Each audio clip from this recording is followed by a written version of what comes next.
مسلمانوں کو نہیں، میں پورے ملک کے اندر میڈیا کے ذریعے سے یہ بات پہنچانا چاہتا ہوں کہ ایسا کہنے والے لوگ نہ اپنے ملک کی تاریخ کو جانتے ہیں، وہ جاہل ہیں، نہ وہ اپنے مذہب کی تاریخ کو جانتے ہیں۔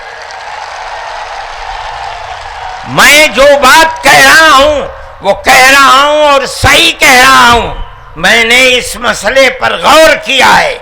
میں یہ کہتا ہوں مسلمانوں کو یہ بات سمجھنی چاہیے، اور یہ دھرم گرو بیٹھے ہیں ان کو بھی یہ بات سمجھنی چاہیے کہ جس طرح اللہ نے سب سے آخری نبی حضرت محمد صلی اللہ علیہ وسلم کو عرب کی سرزمین میں بھیجا ہے، اس کی حکمت ہے، وہ اگر چاہتا امریکہ میں بھیج دیتا، وہ اگر چاہتا ان کو افریقہ میں اتارتا، وہ اگر چاہتا سوئٹزرلینڈ میں اتارتا، وہ اگر چاہتا دنیا کے کسی ملک کے اندر اتارتا، لیکن اس کی حکمت کہ اس نے سب سے آخری نبی، نبیوں کے سردار کو اگر اتارا تو عرب کی سرزمین میں اتارا۔ بالکل اسی طرح مسلمان اور ساری دنیا سمجھے کہ بالکل اسی طرح نبی اول الزمان کو، حضرت آدم کو جو نبی تھے، سب سے پہلے ان کو بھارت کی دھرتی کے اندر اتارا۔ اگر وہ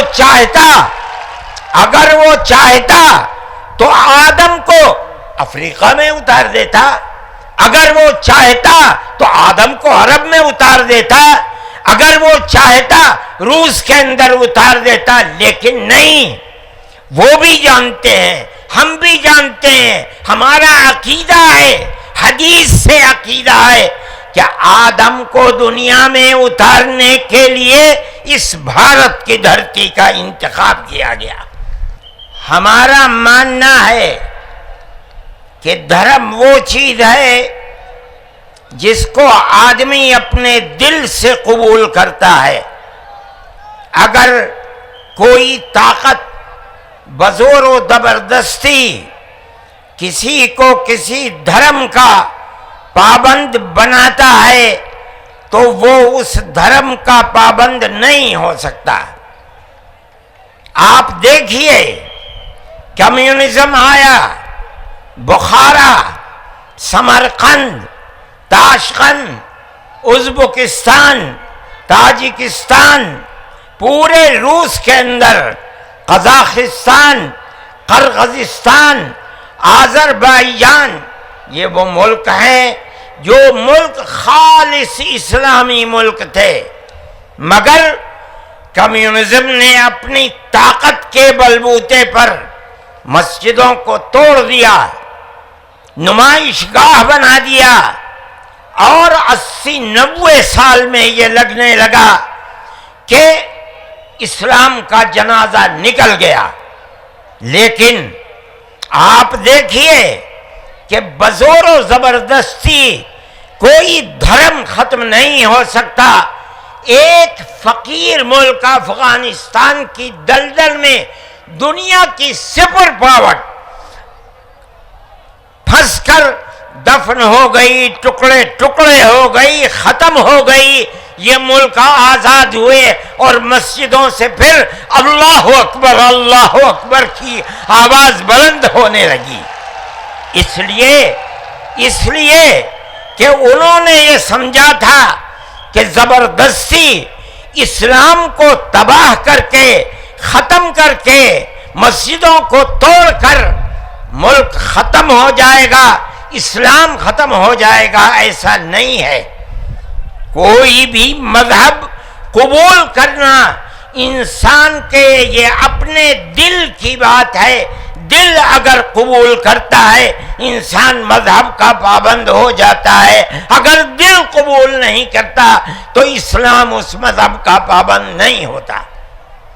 ہم اس ملک کے اندر ہندو مسلم کے ساتھ بھائی بھائی کی طرح رہتے ہیں۔ ہم نے ملک کی آزادی کے بعد بدقسمتی سے، ملک کی تقسیم کے بعد سے ہم نے اس ملک کے اندر آپس کے اختلاف کو دیکھا، یہاں تک کہ اختلاف ہوتے ہوتے حکومتیں بدلتے بدلتے حکومت بی جے پی کی آئی۔ ہم نے کبھی یہ آواز نہیں سنی تھی، ہم نے یہ بھی سنا کہ ان 20 کروڑ مسلمانوں کو گھر واپس کرو۔ یہ آواز اس سے پہلے کبھی نہیں آئی تھی۔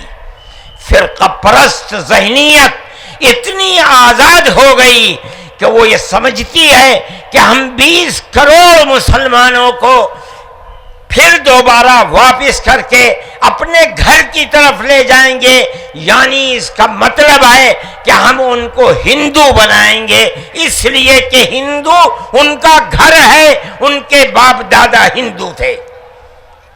مگر میں آپ کو، یہاں کے دھرم گرو بیٹھے ہوئے ہیں اور میں مسلمانوں کو نہیں، میں پورے ملک کے اندر میڈیا کے ذریعے سے یہ بات پہنچانا چاہتا ہوں کہ ایسا کہنے والے لوگ نہ اپنے ملک کی تاریخ کو جانتے ہیں، وہ جاہل ہیں، نہ وہ اپنے مذہب کی تاریخ کو جانتے ہیں۔ میں جو بات کہہ رہا ہوں وہ کہہ رہا ہوں اور صحیح کہہ رہا ہوں۔ میں نے اس مسئلے پر غور کیا ہے۔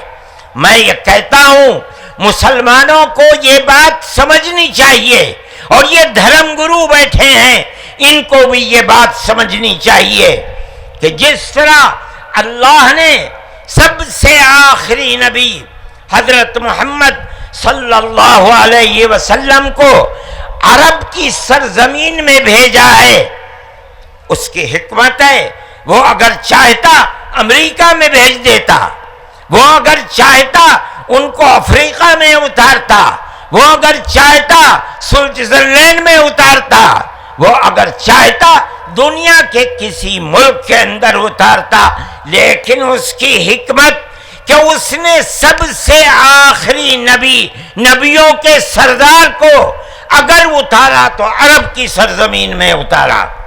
بالکل اسی طرح مسلمان اور ساری دنیا سمجھے کہ بالکل اسی طرح نبی اول الزمان کو، حضرت آدم کو جو نبی تھے، سب سے پہلے ان کو بھارت کی دھرتی کے اندر اتارا۔ اگر وہ چاہتا تو آدم کو افریقہ میں اتار دیتا، اگر وہ چاہتا تو آدم کو عرب میں اتار دیتا، اگر وہ چاہتا روس کے اندر اتار دیتا، لیکن نہیں۔ وہ بھی جانتے ہیں، ہم بھی جانتے ہیں، ہمارا عقیدہ ہے، حدیث سے عقیدہ ہے کہ آدم کو دنیا میں اتارنے کے لیے اس بھارت کی دھرتی کا انتخاب کیا گیا۔ ان کے پاس کوئی آسمانی کتاب نہیں ہے۔ میں نے بڑے بڑے دھرم گروؤں سے پوچھا کہ آدم جو سب سے پہلا آدمی ہے آسمان سے اتارا، اللہ نے اتارا، وہ آدمی کس کی پوجا کرتا تھا؟ کوئی نہیں تھا۔ دنیا کے اندر تنہا ایک آدم تھا، اس آدم کو کہتے کیا ہو؟ لیکن چونکہ کوئی آسمانی کتاب نہیں ہے اس لیے لوگ مختلف باتیں کہتے تھے، لیکن بڑے بڑے دھرم گرو یہاں تک پہنچے، انہوں نے کہا کہ ہم اس کو منو کہتے ہیں۔ صحیح بات ہے، ہم آدم کہتے ہیں، یہ منو کہتے ہیں۔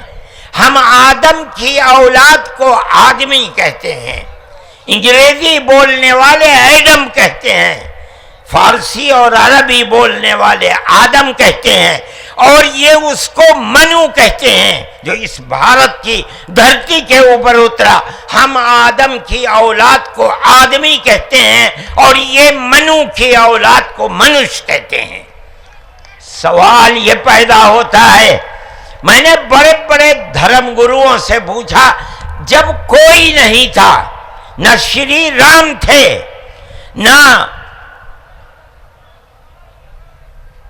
برہما تھے، نہ شیو تھے، جب کوئی نہیں تھا تو سوال پیدا ہوتا ہے کہ منو پوجتے کس کو تھے؟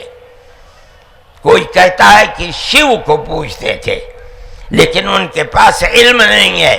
بہت کم لوگ یہ بتاتے ہیں کہ منو کچھ نہیں تھا دنیا میں، وہ اوم کو پوجتے تھے۔ میں نے کہا اوم کون ہے؟ بہت سے لوگوں نے کہا کہ وہ ایک ہوا ہے جن کا کوئی روپ نہیں ہے، کوئی رنگ نہیں ہے، وہ دنیا میں ہر جگہ ہے، ہوا ہر جگہ ہے۔ انہوں نے آسمان بنایا، انہوں نے زمین۔ میں نے کہا کہ ارے بابا، انہی کو تو ہم اللہ کہتے ہیں، انہی کو تو تم ایشور کہتے ہو، اسی کو تو ہم اللہ کہتے ہیں۔ فارسی بولنے والے خدا کہتے ہیں، انگریزی بولنے والے گاڈ کہتے ہیں۔ اس کا مطلب یہ ہے کہ منو ایک اللہ، منو یعنی آدم، ایک اوم یعنی ایک اللہ کو پوجتے تھے۔ یہ ہمارے ملک کی تاریخ ہے، یہ دنیا کے دھرموں کی تاریخ ہے۔ کوئی ثابت نہیں کر سکتا کہ اوم یعنی آدم اللہ کو چھوڑ کر جس اللہ نے اپنے ہمارے عقیدے کے مطابق ان کے پتلے کو پہلے دھرتی کو پیدا کیا، دھرتی میں مٹی پیدا کی، اور جتنے رنگ اور جتنی طرح کی مٹی تھی سب مٹی میں سے تھوڑا تھوڑا لے کر اللہ نے یعنی اوم نے اپنے ہاتھ سے آدم یعنی منو کے پتلے کو بنایا۔ اسی لیے حدیث میں آتا ہے کہ جتنی طرح کی، جتنے رنگ کی مٹی تھی، آدم کی اولاد، منو کی اولاد، منش کی اولاد وتنے ہی طرح وتنے ہی رنگ کی بدلی۔ کوئی مٹی سخت ہے، آدمی کے دل کے اندر سختی ہے، کوئی مٹی نرم ہے۔ جیسی مٹی تھی ویسا ہی اثر آدم یعنی منو کی اولاد کے اندر پایا جاتا ہے۔ یہ ہمارے اس دھرم کی خصوصیت ہے۔ اس کا مطلب ہے کہ سب سے پہلے لا الہ الا اللہ کی آواز ہندوستان کی دھرتی پر اتری ہے، یہاں سے پیدا ہوئی ہے۔ سب سے پہلے منو نے اوم کی عبادت کی ہے۔ اوم ایک ہے، اللہ ہے، ایک ہے، اس کا کوئی شریک نہیں ہے۔ پھر یہ چیز چلتی رہی۔ یہ آدم اور اوم کا یہی عقیدہ تھا، ان سے غلطی ہو گئی۔ ہمارا قرآن کہتا ہے وہ پریشان تھے کہ میں اپنے اللہ سے یعنی اوم سے، منو سے جو غلطی ہوئی ہے، اپنے اوم اور اپنے اللہ سے معاف کیسے کراؤں؟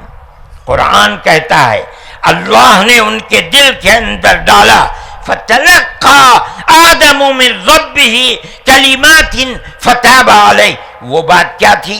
قرآن کہتا ہے رَبَّنَا ظَلَمْنَا أَنفُسَنَا وَإِن لَّمْ تَغْفِرْ لَنَا وَتَرْحَمْنَا لَنَكُونَنَّ مِنَ الْخَاسِرِينَ۔ اے میرے اور میری پتنی ہم وطی کے مالک، پالنہار، ہم سے غلطی ہو گئی، ہم نے اپنے اوپر ظلم کر لیا۔ اے اوم، اے اللہ، اگر تو نے معاف نہیں کیا تو ہم بڑے ٹوٹے میں رہ جائیں گے۔ اس کا مطلب ہے کہ وہ ایک اوم، ایک اللہ کی عبادت کرتے تھے۔ یہ اس دھرتی کی تاریخ ہے۔ نہ اس وقت شیو تھے، نہ رام تھے، نہ برہما تھے، کوئی نہیں تھا، تنہا آدم اور منو تھے۔